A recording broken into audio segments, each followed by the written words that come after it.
Les doy la bienvenida a un nuevo video del espacio de tutorías de software de la Universidad Provincial de Ezeiza. En este nuevo video vamos a ver cómo obtener números aleatorios utilizando el lenguaje C. En primer lugar tenemos que saber que para obtener un número aleatorio o un número al azar en C disponemos de la función rand. La función rand va a devolver como salida o como resultado un número aleatorio que va a estar entre 0 como cota inferior y un rand max. Ese rand max es un número muy grande, ¿sí? Mayor a 1.000.000, pero esos serían los límites. Lo primero que tenemos que tener en cuenta es que no le podemos decir a rand entre qué número y qué número queremos que esté ese valor aleatorio. Es decir, yo no puedo agarrar y especificarle a rand, bueno, quiero un número aleatorio entre 1 y 10, entre 5 y 20, ¿sí? Rand nos va a dar un número siempre entre 0 y un rand max, que es un número bastante grande, mayor a 1.000.000. Después, más adelante, vamos a ver cómo obtener números aleatorios en un determinado rango. Bien, por lo tanto, tenemos que usar la función rand. A la función rand, como vemos, entre paréntesis no se le pasa ningún argumento, ¿sí? Simplemente se la llama con su nombre, paréntesis vacíos, y nos va a dar como salida un número aleatorio. Bien. Bueno, yo aquí tengo un programita, voy a borrar todo esto así empezamos de cero. Lo primero que tenemos que hacer entonces es simplemente declarar una variable entera, ya que rand nos devuelve un número entero, que le vamos a poner número aleatorio. ¿Sí? Ahí declaramos una variable, un espacio en memoria para guardar nuestro número aleatorio. Eso todavía no tiene nada. Y después, a número aleatorio, simplemente le tenemos que asignar con un igual lo que nos va a devolver la función rand. Entre paréntesis, nada, ¿sí? Y bueno, si quiero ver ese número por pantalla, lo que voy a tener que hacer es un printf. Como es un número entero, va a ser %d. Y a continuación, el segundo argumento va a ser la variable número aleatorio. Bien. Por lo tanto, si yo ejecuto esto así como está, así, declaré una variable entera donde voy a almacenar el número aleatorio, le asigné a esa variable lo que me devuelve la función rand y lo imprimo por pantalla. Vamos a ejecutarlo y esto nos devuelve un número que es el 41, un número aleatorio. Pero aquí viene el primer problema de la función rand. Si yo ejecuto nuevamente este programa, otra vez me aparece acá el número 41. Y yo lo que quiero son números aleatorios, no siempre el mismo número. Fíjense inclusive si vuelvo a asignarle abajo de lo que imprimí otra vez a la variable otro rand y vuelvo a hacer un printf de ese número aleatorio. Es decir, le asigno a número aleatorio lo que me devuelve la función rand, lo imprimo y otra vez le vuelvo a reasignar a esa variable otro número aleatorio rand y lo vuelvo a imprimir. Veamos. Nos aparece, bueno, me lo imprimí uno al lado del otro porque le tengo que agregar un /n antes, que siempre me olvido.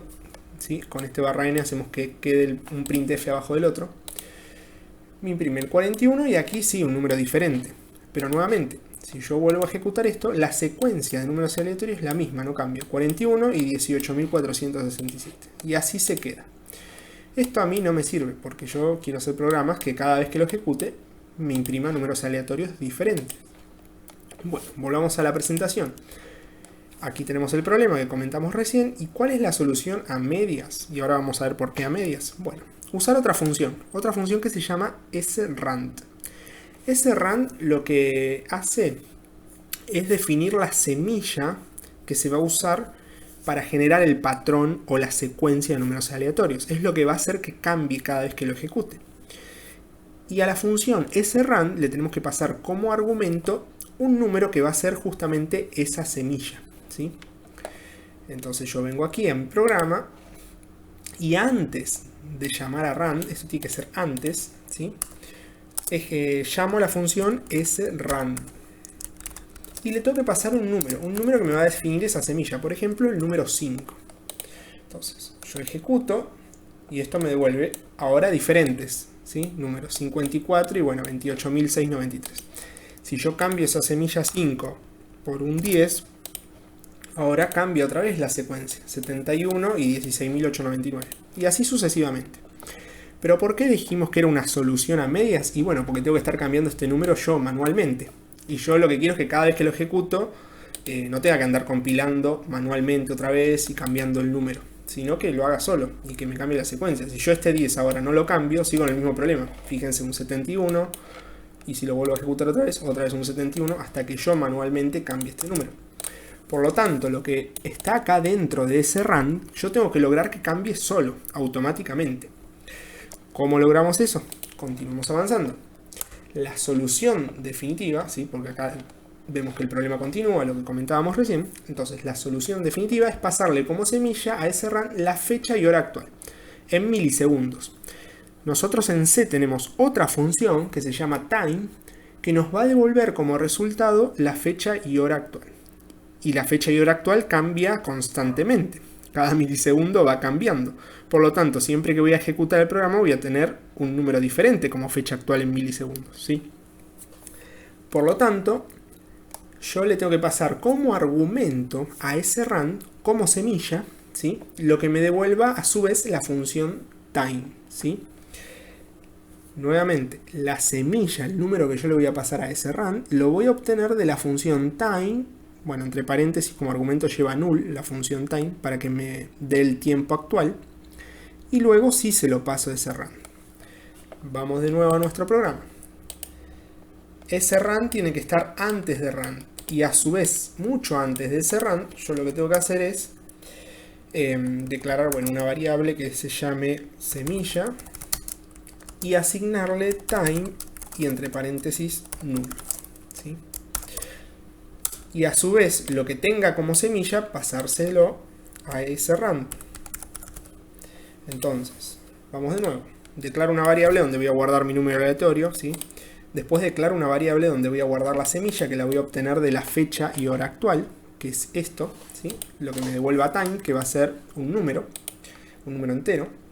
Y a su vez, ese número entero que va a estar adentro de la variable semilla, se lo paso como argumento a ese run. Al ser el tiempo algo dinámico, algo que en cada milisegundo está cambiando, la semilla, cada vez que la ejecute, va a ser diferente. Por lo tanto, lo que me va a dar run, la secuencia, siempre va a ser distinta. Probemos ejecutarlo de nuevo. Me dio estos dos números. Si ahora lo cierro y lo vuelvo a ejecutar, fíjense que me dio números diferentes. Y si ahora lo cierro y lo vuelvo a ejecutar, me dio números diferentes. Nuevamente lo cierro, lo vuelvo a ejecutar, 17.930. Esto está cambiando cada milisegundo, la semilla, ¿sí? Por lo tanto, de esta forma logré automatizar esto de obtener la semilla y de cambiar la secuencia de números aleatorios. Siempre que ejecute el programa ahora, voy a obtener números aleatorios diferentes.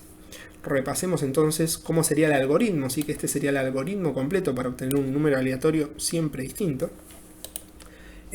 Primero declaro la variable donde voy a guardar el número aleatorio. Después declaro la variable donde voy a guardar esa semilla con time null. Después se la asigno a ese run, a la semilla. También podría obviar esta declaración de la variable y poner todo en una sola línea, así, de esta forma. Y borrar esto, ¿sí? Para ahorrarme variables. Y una vez que configuré ese run con lo que me devolvió time null, ahí recién le asigno a número aleatorio lo que me devuelva la función run y lo imprimo. Y si quiero obtener un número aleatorio, nuevamente llamo a la función run, se lo asigno y lo imprimo. Y así sucesivamente con la cantidad de números aleatorios que yo quiera generar, ¿sí? Ahí quiero generar un tercer número aleatorio, ahí ya tengo 3 números aleatorios. Si cierro, ahora cambia, ¿sí? Ya es 18.179. Bien, y esta es la forma que tenemos de generar un número aleatorio en C de manera correcta, de manera que esa secuencia siempre varíe y siempre cambie. Bien, por hoy vamos a dejar aquí el video, y en el próximo video vamos a ver cómo generar números aleatorios dentro de un determinado rango. Nos vemos en el próximo video. Saludos.